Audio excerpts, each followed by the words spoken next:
تحریف قرآن کے قائلین کی تکفیر کا کیا حکم ہے؟ تحریف قرآن کے قائلین جو ہے نا، ان کے بارے میں ہم اپنی فقہ کی کتابیں میں پڑھتے ہیں، کسی نے اس کو نہیں لکھا کہ اگر کوئی کہتا قرآن میں تحریف ہوئی تو کافر ہے، کفر کی بہت وجوہ لکھی، یہ مسئلہ نہیں لکھا، کیونکہ خود سنیوں میں شیعوں میں دونوں میں یہ جرم ہے کہ انہوں نے اپنی روایتوں میں ایسی روایتیں بھر دی ہیں جن پر آپ یقین کریں، اگر ان کو پڑھیں آپ نہیں قرآن کو مان سکتے۔ میں تفصیل نہیں بیان، بخاری شریف آپ پڑھ لیں اس میں ایسی آ جائیں گی قرآن بدل چکا۔ یہ جرم سب نے کیا، سنیوں نے بھی کیا، شیعوں نے بھی کیا، مگر ایسی روایتیں ساری دیوار کے ساتھ پھینک مارنے کی ہیں، ان کو بالکل جلا دینا چاہیے کہ قرآن میں تبدیلی ہوگی تو اسلام ہے کیا؟ پھر اللہ کی کتاب ہی بدل گئی تو اسلام پھر کس شے کا نام ہے؟ حدیثوں میں تو پہلے ہی جھگڑا پڑا،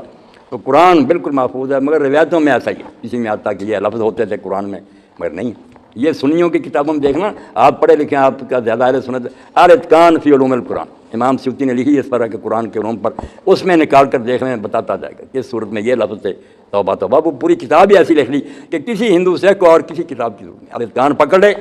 ہم منہ نہیں دکھا سکتے کہ تمہارا مجدد جو ہے وہ کیا لکھتا قرآن میں کیا تھا۔ یہ روایتیں بالکل جلا دینے کی ہیں، قرآن صحیح ہے اس میں کوئی شک نہیں، مگر کوئی بے ایمان ہو روایتوں کی وجہ سے مانتا تو دفاع ہو، جھوٹا ہے مگر وہ روایتیں انہیں